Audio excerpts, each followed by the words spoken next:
സ്റ്റാറ്റിസ്റ്റിക്സിലെ സ്ഥിതിവിവരക്കണക്കിലെ മറ്റൊരു ചോദ്യം നമുക്ക് നോക്കാം.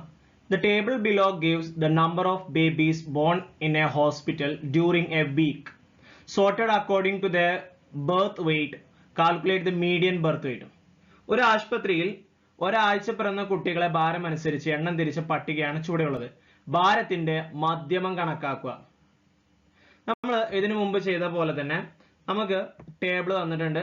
മൂന്നാമത് നമ്മളൊരു കോളം വരക്കണം. മൂന്നാമതൊരു കോളത്തിൽ നമ്മൾ ക്യുമുലേറ്റീവ് ഫ്രീക്വൻസി ആവർത്തി കാണും. അതെങ്ങനെയാണ് നമ്മൾ കണ്ടിരുന്നത്? ആദ്യത്തെ നമ്പർ അത് തന്നെ എഴുതും. ഓക്കെ, ഇനി അടുത്തത് 2.600 വരുന്നത് 6 കുട്ടികളുണ്ട്. അപ്പൊ ടോട്ടൽ എത്ര കുട്ടികളാവും?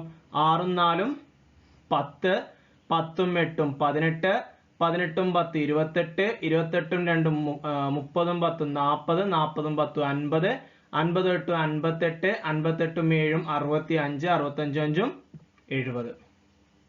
ഓക്കെ, അതായത് ഓരോന്ന് താഴത്തേക്കുള്ളത് കൂട്ടി പോവുക. അപ്പൊ നമുക്ക് ലാസ്റ്റ് 70 എന്ന് കിട്ടും. 70 എന്ന് പറയുന്നത് ഇരട്ട സംഖ്യയാണ്, ഈവൺ നമ്പർ ആണ്. അപ്പൊ മധ്യമം എന്ന് പറയുന്നത് എന്തായിരിക്കും? 70ന്റെ പകുതി 35ഉം 36 എടുക്കണം. ഈവൺ നമ്പർ ആണെന്നുണ്ടെങ്കിൽ നമ്മൾ പറഞ്ഞു നേരെ അതിന്റെ പകുതി. അപ്പോ 70ന്റെ പകുതി 35, തൊട്ടപ്പുറത്തെ ആള് 36.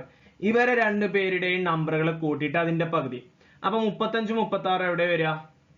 1 മുതൽ 4 വരെ, 5 മുതൽ 10 വരെ, 11 മുതൽ 18 വരെ, പിന്നെ 19 മുതൽ 28 വരെ, 29 മുതൽ 40 വരെ.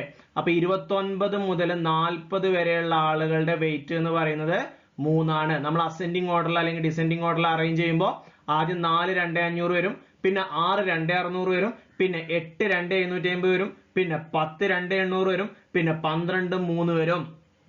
അപ്പോ ഈ ടോട്ടൽ അപ്പൊ 12 വരെ വരുമ്പോൾ മൊത്തം 40 ആളുകളായി അപ്പൊ തന്നെ.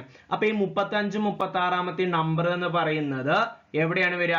29 മുതൽ 40 വരെയുള്ള 12 നമ്പറുകളിലാണ് ഈ 35 36 ആള് വരിക. അവരുടെ വെയിറ്റ് എന്ന് പറയുന്നത് എത്രയായിരിക്കും? 3 ആയിരിക്കും.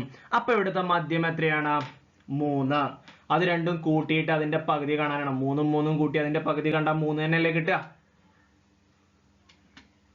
ഓക്കെ, അപ്പൊ ഇതിന്റെ മീഡിയൻ അല്ലെങ്കിൽ മധ്യം എത്രയാണ്? 3.